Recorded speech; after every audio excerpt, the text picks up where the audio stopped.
asalaamaaleykum maa ngi nuyu ñëpp di ziar ñëpp képp ku ñuy suivre ci Sénégal Buzz 221 ak Baol TV tey nag ñu ngi fii ci Ouest Foire ñëw seet si li nga xamante ne moom la Bakane Seck dëgmal muy studio Jërë Jërë mu oofi ndaanaan yëpp nag oofi artistes yëpp ndax nee na dafa bëgg a jëmale musique bi ci kanam bëgg a suqali musique bi bëgg xale yi nga xamante ne dañoo bëgg musique mu gën leen a jàppale. loolu daal la jublu léegi nag ma ànd seeg Thiam Demba ak Bokar sama caméraman bu ñaawul bi Thiam ñu daal di xuus rek dem xool ci biir après lu fay xew ndax nag nee naa la bu nit wootee da nga koy déglu nit bu la woowee bu la waxu rek da lay jox ñu déglu Bakane foofa toj ndaanaan bu nekk nag dina fi ñëw dama ko for ci wéewu bee ñu ngi fi ne ba keroog muy jeex ku ñëw rek ñu am ak moom waxtaan foofa daal di neex léegi rek may topp ñu daal di xool ambiance bi ndax xam nga ne yëfu géwél du yomb. Caam ma pare dajeeg buur géwél a ngi nii borom Paris borom Sénégal doomu yaay Pape Diouf buur maa ngi lay nuyu di la ziar. mais Pël fay naa la ci loo nekk. sant mu ñax ñu ngi leen di ziar di am mbégte loolu di nuyu Sénégal di nuyu Ndakaaru di nuyu mbokk internet yëpp nag di am mbégte lool nag tamit ci dajeeg yow Pël bu rafet. mais buur li nga sañseeti sax laay wax mbaaxee boo ko buur ku ne xam na ne da ngay def buur kañ ngay bàyyi. non bàyyi ma def rek xam nga ci li ñu nekk foog ngay def xale yi di bég parce que xam nga rek cofeel dafa fort moo tax foog ñuy def xale yi di bég rek gis naa yow doo bàyyi soo bàyyee ma bàyyi am problème booy bàyyi may bàyyi. buur tey Jërë Jërë bee xewle ba tax mu ubbi studio tuddee ko Jërë Jërë fas yéene nee na jàppale musique fas yéene suqale musique fas yéene jëmale musique ci kanam sa gis-gis ci loolu lan la nga nekk ki nga xamante ne yàgg nga ci milieu musique bi yàgg nga ànd ak ñoom yàgg nga ci milieu showbiz bi sa xalaat ak sa gis-gis ci li Bakane Seck dégg ma loo ma ci bon lii mbégte la ak fier nag ci moom parce que ku ne xam na ni tey studio quoi qu'on dise xaw na fi sooxe tuuti xam nga gars yi ñi ngi jéem nag ñi ngi def lu ñu mën mais xam nga tëggkatu sabar dem ba taxawal studio je pense très bien que ni moom mooy nit ku ko fi njëkk a def du dëgg kon loolu mbégte la ak fierté te Bakane di kenn koo xamante ni wax dëgg fa yàlla liggéeykat la ñafekat la xam nga ñu bokk nag àndi liggéey ak suñu leader muy Pape Diouf vraiment mu doon nit koo xamante ni nit ku yàgg gëm boppam la musique nag Bakane bu ci amee lii jomb ko parce que Bakane depuis du Ndiaye Rose ba tey jii Bakane ànd nag du Ndiaye Rose Bakane ànd nag Viviane xam nga Bakane ànd nag Baaba Maal fu ne ba tey jii Bakane nekk ci Pape Diouf kon tey jii loolu bu tijjee studio ñun duñu bett quoi dañ koy ñaanal rek lim ci bëgg moo ko xam suñu borom eggale Jërë Jërë TV eggale Jërë Jërë studio mu jëm ci kanam musiciens yëpp gi ci seen bopp nag ñëpp laa wax parce que nag lii pour artistes yëpp la waaw pour ñëpp la waaw képp kuy artiste du musicien rek lii pour yow la kon damay ñaan ñëpp gis ci seen bopp rek mu jëm ci kanam. nga nekk ci milieu bi comme ni ma koy waxee benn mbas ñëw fi muy coronavirus durant mois yooyu yëpp naka nga koy dundee ak sa waa staff ak ku ci mel ni Pape Diouf. waaw métti na ku ne xam ne ku toog 6 mois tëggoo te muy sa métier tëggoo wayoo defoo dara xam nga dina métti trop mais yàlla dogal nañ nag ñi ngi sant yàlla bu baax a baax ndax lu nekk rek ak ni muy ñëwee rek noonu nga koy jëlee xam nga li may wax naan suñu borom tegul kenn lu mu mënul ba pare nag ñu ànd ak leader boo xamante ni seetaanuñu Pape Diouf mi ngi def lu mu mën ak li mu mënul pour ci musiciens yi ci staff beeg ñëpp nag ku ne gis na tabaski bi jox na ñëpp xar jox ñëpp loo xamante ni mën nañ ko yóbbu seen kër kon tey ànd nañu koo xamante ni tax na corona bi bu mettoo nit ñun xaw na tane suñu ko wet waaw. comme ni nga ko waxee seen leader boo reetal ko dama bëgg ay reet te su ma tàmbalee du ma arrêté seen leader Pape Diouf comme ni nga ko waxee seetaan na leen benn yoon mais ñu gis ne musique bi dafa am concurrence bi dafa bëri. concurrence waaw tey xam nga woykat yi bëri nañ fi Wally Seck a ngi fi Demba Guissé a ngi fi ñeneen a ngi fi mais à chaque fois rek concurrence bi ci Pape Diouf Wally Seck Pape Diouf Wally Seck. pourquoi concurrence Pape Diouf Wally Seck. laa lay laaj boo koy dégg nooy def. loolu amul. waaye wax ak yow Pape la Pape magu Wally la te musique bi ñoom ñoo ko bokk mënuñu ko séddoo musique bi ñoo ko bokk man pour man ñoom ñaar ñëpp ay doomu Sénégal lañ di représenté seen réew ku ci génn dem tey ndam li ci Sénégal nga koy delloowaat te kenn ku ci nekk yaa ngi sa yoon di bay sa waar kenn yàqalul sa morom Pape ñu ko bëgg bari nañ Wally ñu ko bëgg bari nañ kenn ku ci nekk yaa ngi sa yoon pour man concurrent amul foofu ay maga rakk lañ te nañu xaar seen i duo xaar seen i album àdduna mën nañ ko incha allah kañ lay doon mais du yàggatul yow de loo ma jox ma gëm ko te loo jox àdduna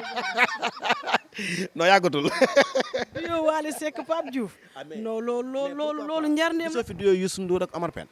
gisoo fi Youssou Ndour invité fi Thione Seck diggu bir si ñëpp taxaw jëlee mais noonu rek lay demee ci xale yi dafa war a gaaw mais léegi rek bu gaawee daf may neex mais léegi rek day neex caab dootul yàgg gars day yi neex buur géwél neex la yow mais ñun ñëpp lay neex parce que art bi ñoo ko bokk mënuñu ko séddoo léegi nag jeune talent yi sa conseil ci jeune talent yi lan la loo leen di conseil waaw sama conseil si jeune talent yi mooy ñu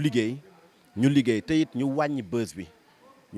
bi te tëju liggéey gis nga musique liggéey la musique da nga koy tarbi yu jàng ko mais du buzz parce que musique carrière la te boo ci nekkee foog ngay concentré wu di bind di concentré wu du xalaat ànd ak say nit ñuy bind it di la jox te loolu boo ci naree nekk bëgg ko booleeg leneen rek da ngay daal di xaw a fat tuuti musique bi nekk ci leneen te loolu mooy tax xale yi jeg si yàgg dootuñu am repère kon nañu delluwaat gëstu delluwaat liggéey vraiment tamit di way tem mbalax bi neex na lool mais nañ ciy boole tem parce que dafa am solo parce que tem day yeete nañ ko suñu mag yi defee kon xale yi nañu gën a gëstuwaat te gën a liggéey musique du buzz musique carrière la conseil ma leen di jox rek la ñu topp seen tànku mag yi rek liggéey rek ci kaw. ayca buur merci beaucoup. bëgg naa ci yéen jaajëf. foo koy buur mi nga xamante dafa dem ba pare ñu tuddee ko fa restaurant kenn du buur jaajëf. Tar Mbaye moo ma ci may fi ndax moom moo daan ànd ak man reportage di ma coacher di ma wax defal ni defal naa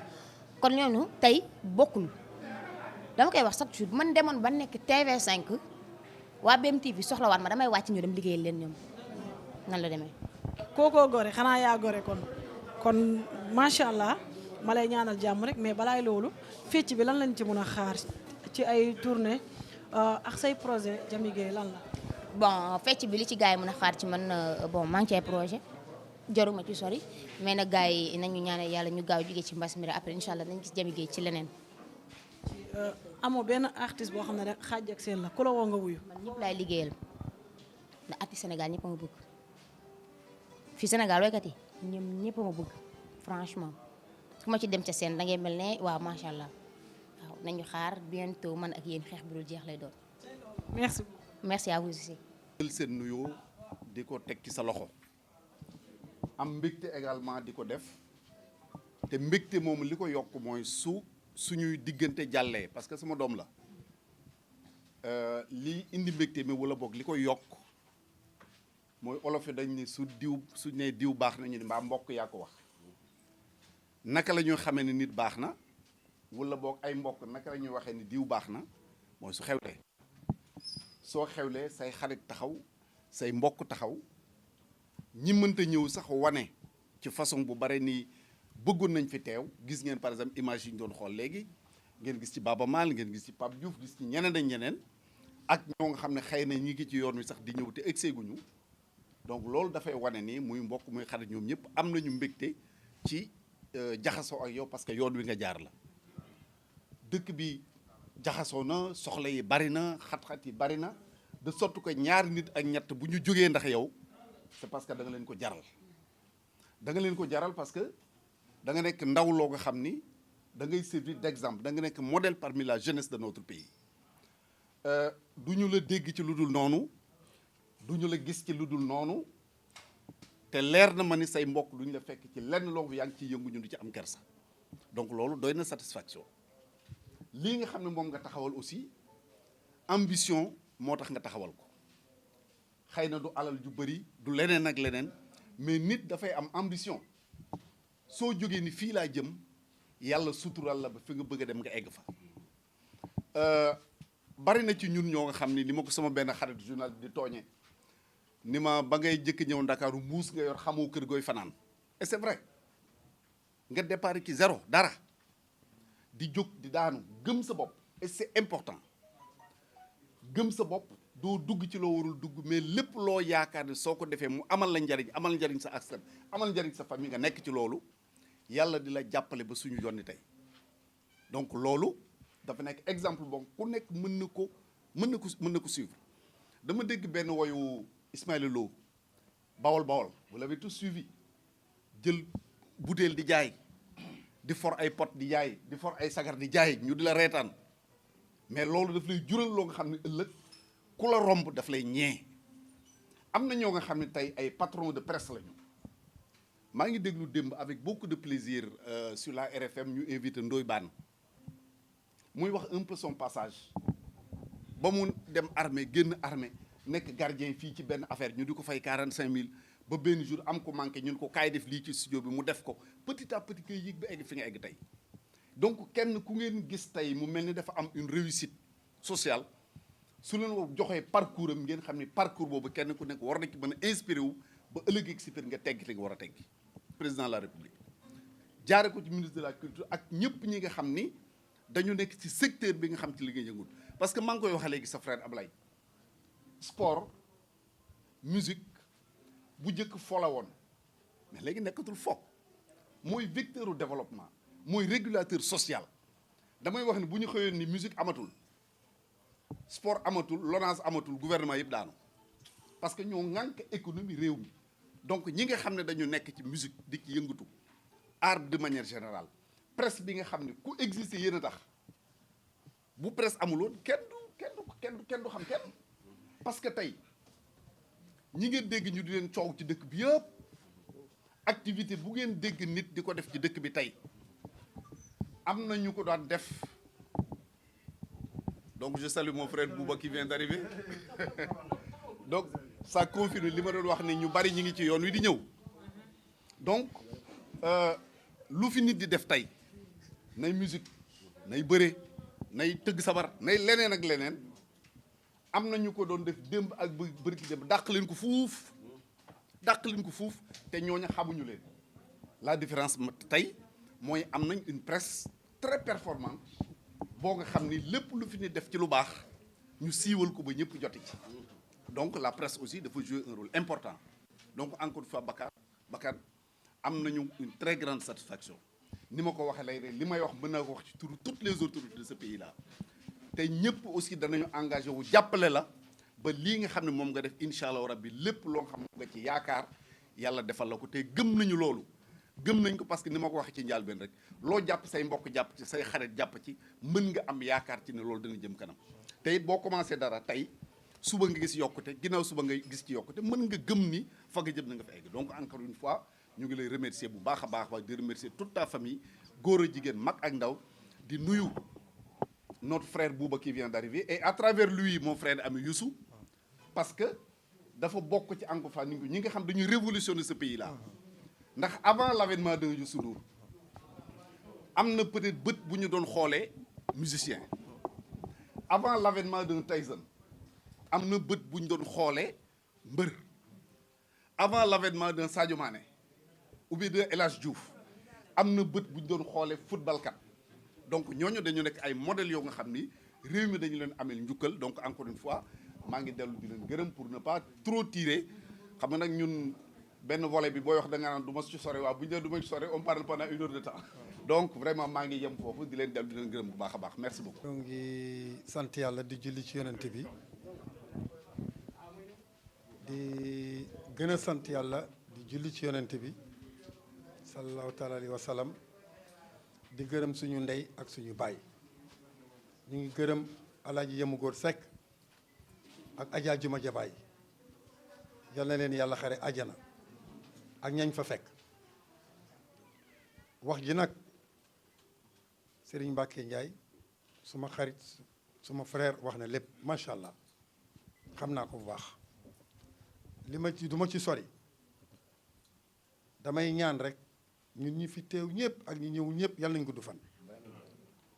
beneen bi baakan sigil na jërë yëpp amul kii amul kële ñëpp la sigil na musicien Sénégal yëpp sigil na artiste yëpp sigil na tëggkat sabar yëpp waaye nag loolu moo ko war nit ki la nga liggéey ci say kilifa rek la la yàlla di fay loolu la liggéey ci ñun baakan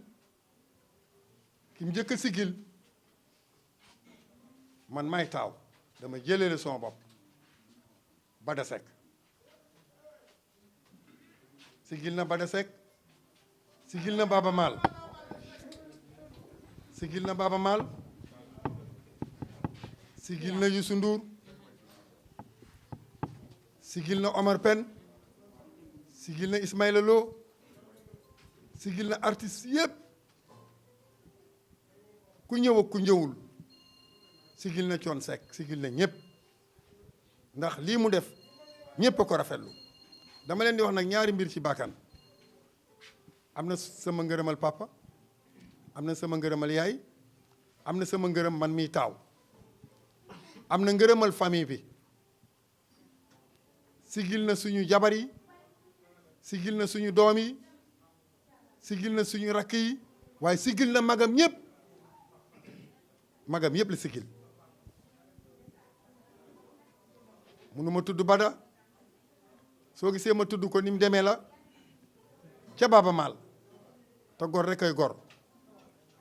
waaye sigil na Mamadou Seck moo topp ci man sigil na Ali Gueye sigil na Momar Ndiaye sigil na Talla Seck mi sama gannaaw waaye nag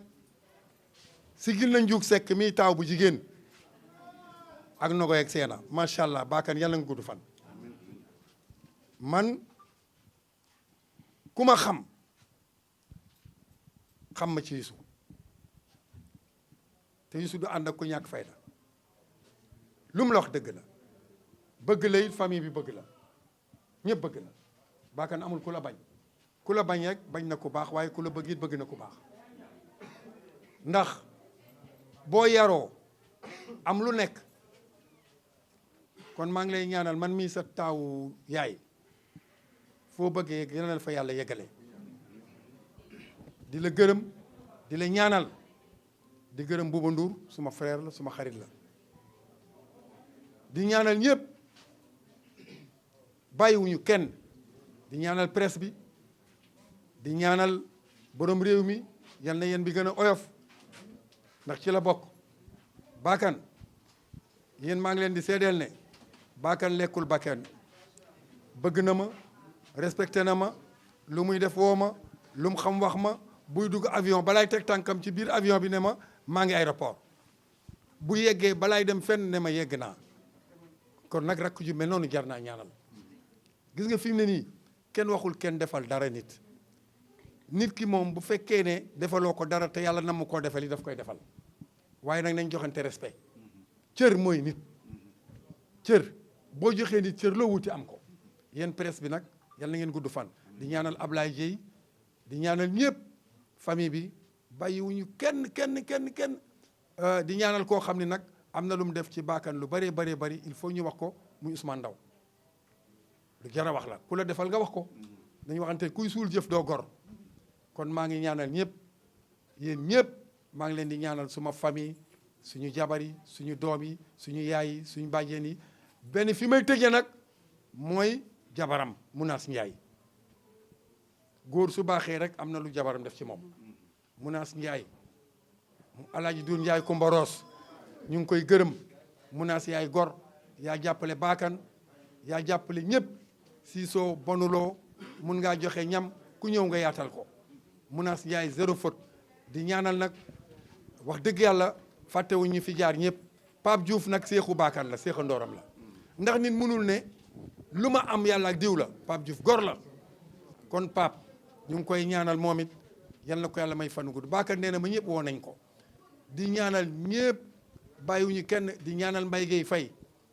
li mu wax dégg naa ko di tëje nag fa ma waroon a tijjee muy suñu ñaari mag Aziz Seck bu super jamono mooy suñu banque ñun ñëpp di ñaanal Njoogu Seck mooy suñu mag ñun ñëpp ñu ngi leen di ñaanal Abdourahim ci staff bi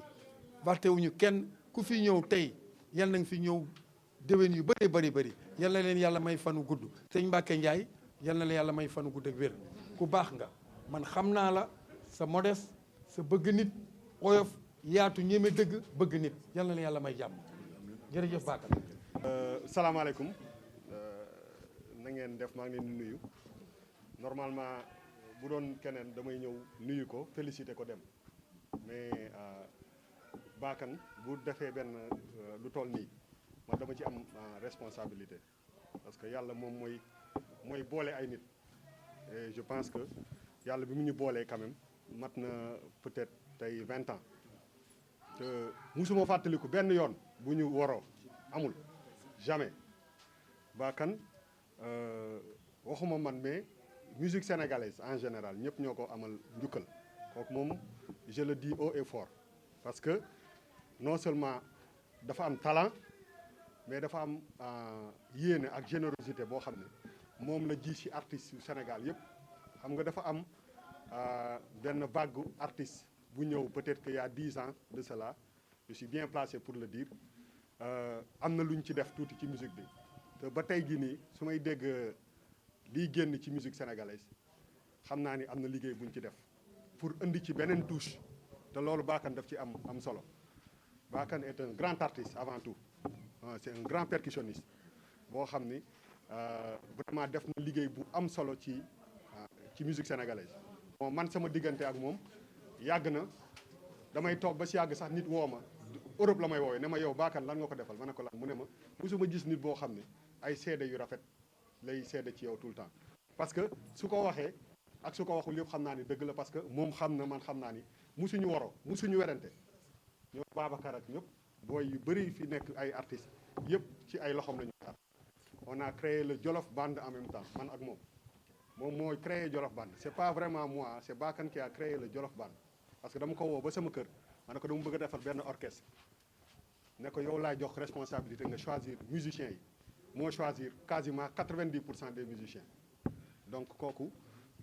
li ñu ko war a remercier bëri na. gis naa aussi liggéey bu am solo bu mu def ci artistes yu Sénégal yu bëri ki ci ñu ci gën a xam muy Pape Diouf parce que maa ngi fàttaliku ay jamono vraiment sonnoon na ci trop. donc vraiment li mu jox musique sénégalaise daf ko war a delloo donc su defee studio bu mel nii nit ñi dañ fi war a ñëw di liggéey man mi nga xam ne sax temps yi xawoon naa bàyyi tuuti xam naa dellu si waat tuuti ñu def ay affaire donc vraiment c'est un ami c'est pas musique bi moo ñu boole mais wóor na ma ni su ma amee benn xarit ci musique sénégalaise et ça je le dis haut et fort c'est Bakane Seck waaw bu dee kenn numéro 1 c'est Bakane Seck parce que moom je sais que suñu wéetee man ak moom mujj gi dañuy toog 1 heure de temps mu may tagg man ma koy tagg donc day dem ba affaire dafay soof donc vraiment yàlla na ko fi yàlla bàyyi yàlla na yàlla vraiment wéral loxo yi ak talent bi te fii kër ñëpp la ñuy invité ñëpp ñu fiy ñëw man en tout cas fii ak studio Prince Art laa boole dama koy xaaj 50% parce que à la fin de la journée li ñu war a comprendre mooy musique bi ñëpp ñoo ko bokk loolu dafa am solo ki ci gën a généreux moom moo ci génn générosité moo tax tey jii ni artiste bu fi ñëwul rek dina ma jaaxal parce que ñëpp la amal jàmm donc musique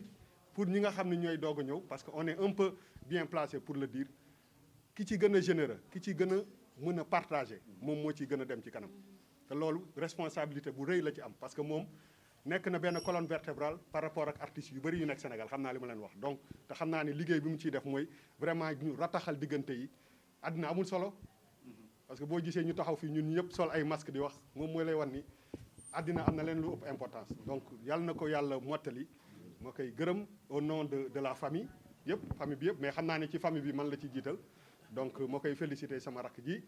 vraiment di encore une fois di ko ñaanal di ñaanal ñu topp ci ginnaaw yëpp di inviter artistes yi ñu ñëw ci studio bi def fi ay kii parce que musique sénégalaise dafa war a dem ci kanam te moom ci moom ci ñi yaakaar ci la bokk donc maa di gërëm di leen sant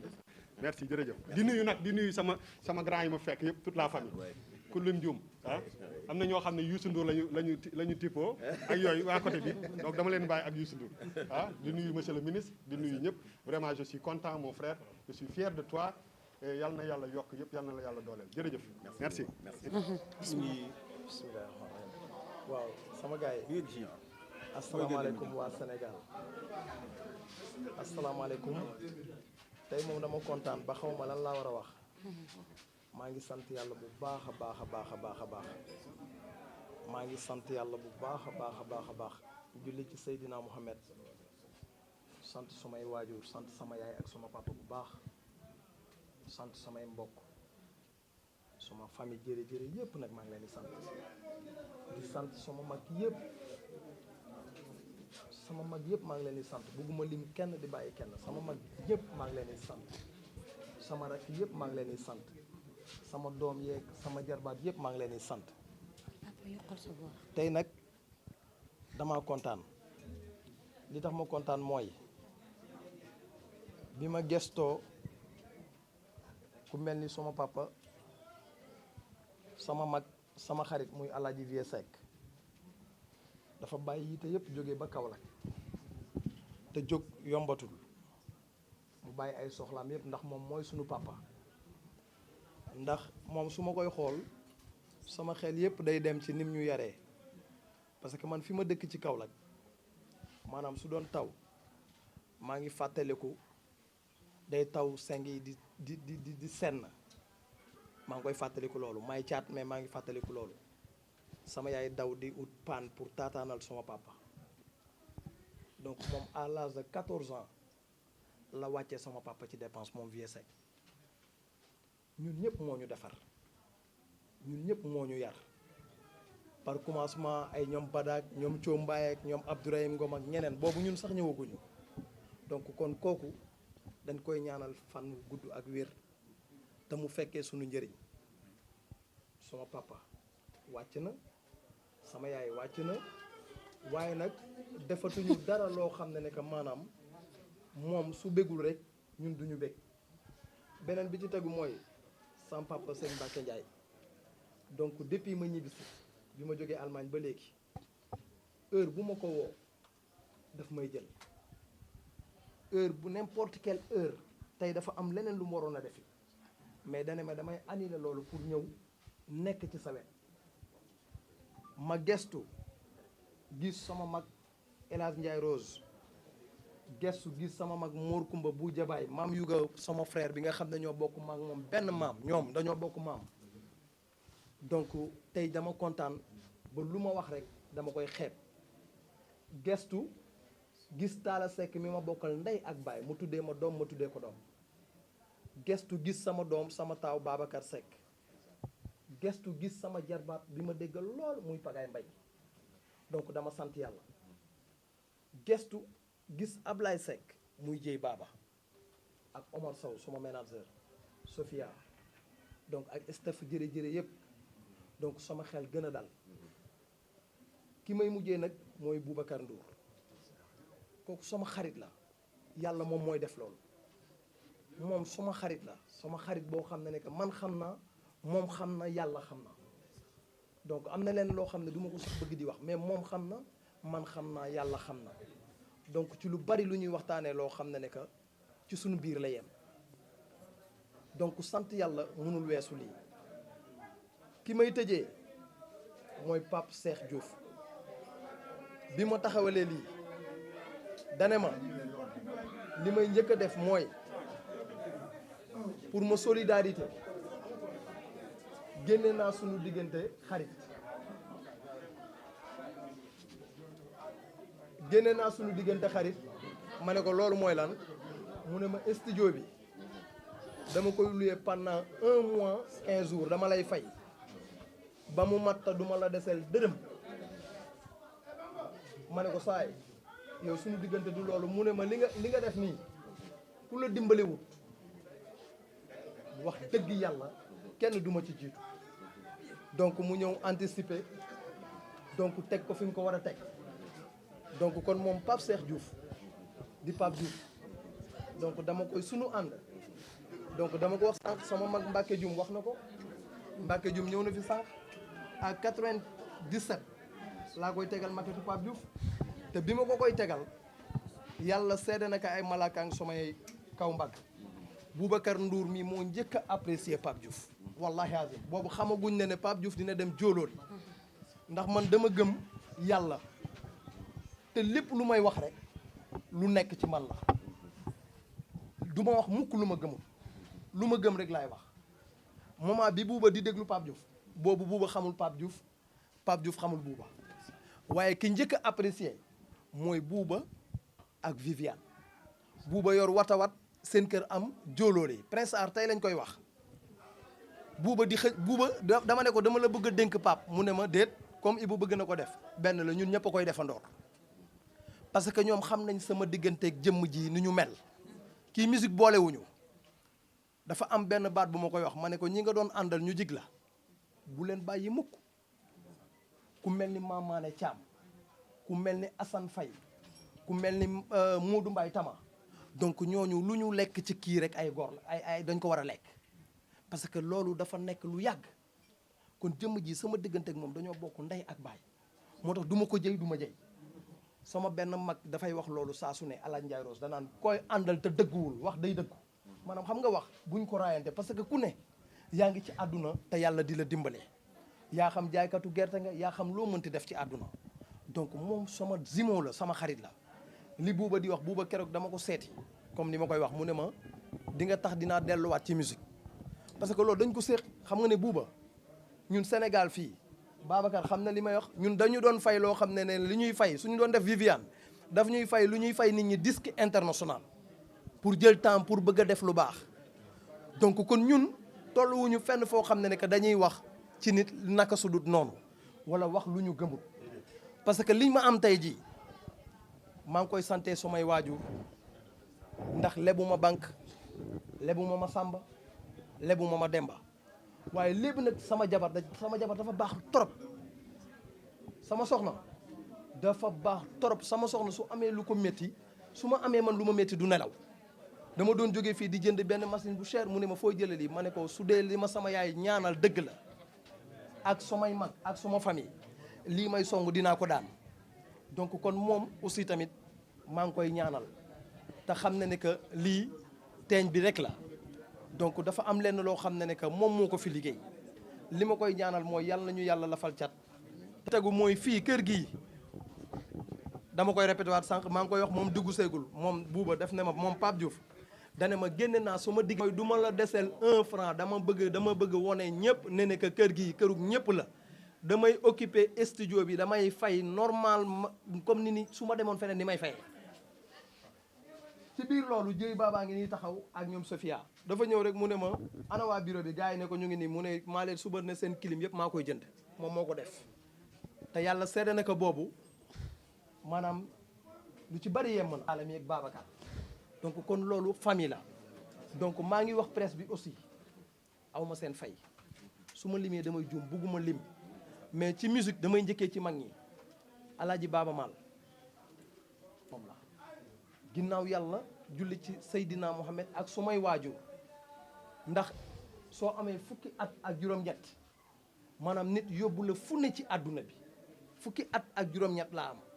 Baaba Maal yóbbu na ma bi may jënd kër gi yi nii ñu ma taxaw tey moment boobu ci Baaba Maal laa nekk dama jógee Australie doon yàq xaalis rek ma ñëw sama yaay ju baax ji mère Sophie Mboup yàlla na yàlla guddal fanam jël sama xaalis mook sama papa du Ndiaye Rose ne ma waagaan de laay jëndali terrain fii su fekkee pare nga day dama bëgg yàgg waagaan ngeen taxaloo ma woo sama yaay woo vieux sec ñu ne ma mère Sophie lu mu def rek jox nañ la ndigal ma jël xaalis bi jox ko mère Sophie moo tax doomu du Ndiaye Rose waagaan nekk Japon moom kër gi topp ci man mu jëndal ma fii donc kon sama yaay Sophie Mboup yàlla na yàlla yokk fanam donc tey nag dama kontaan su ma limee damay juum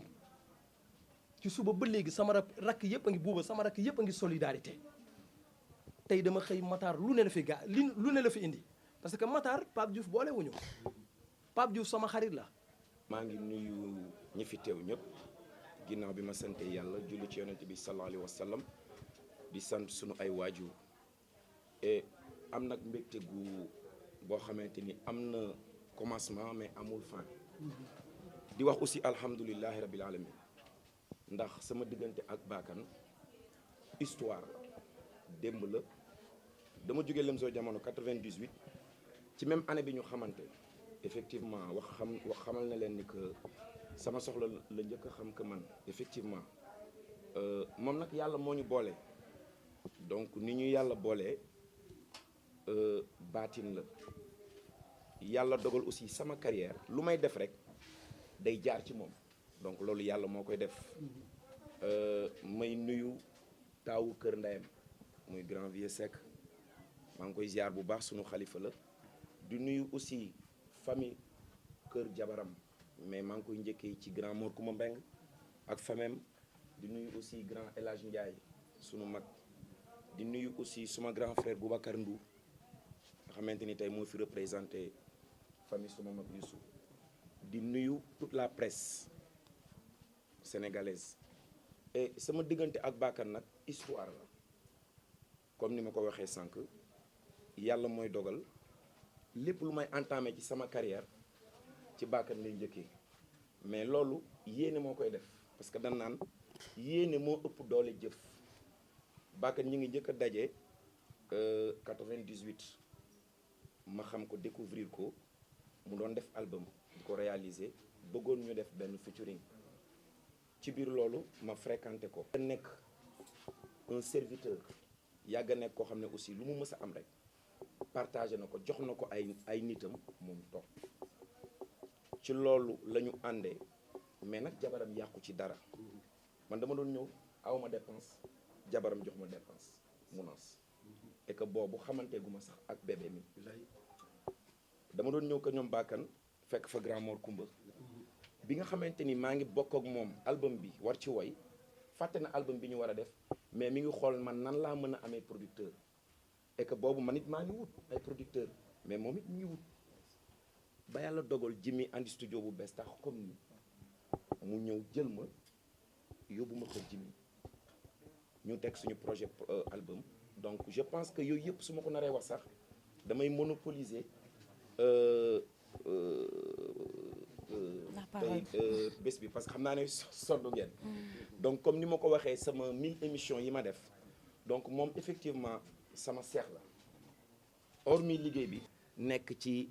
Viviane ba yàlla dogal tey ñuy àndandoo nag mu ñëw génération consciente ñuy liggéey nag liggéey bu set liggéey bu dëggu liggéey boo xamante dañ ko teg ci dignité teg ko ci loyauté teg ko ci fidélité kenn du nax sa morom kenn du jay sa morom ku ci nekk loo sentir rek loolu ngay développé mais nag muy koo xam ne leader la ndax leader mooy fu dara nekkul nga jëm fa def dara tey buñ ne famille jërë-jërë comme bërki démb maa ngi gis ci internet bi grand Aziz Seck mu joxe message bu am solo que ni Bakane dafa nangu ba pare nag yàgg représenté dëkkam yàgg représenté aussi famille kon Bakane studio bi nga def nii defaloo ko Sénégal de. au Sénégal pour enregistrer ndax mbir mi nekkatul fenn mbir mi xam nga fu mu nekk ngëm-ngëm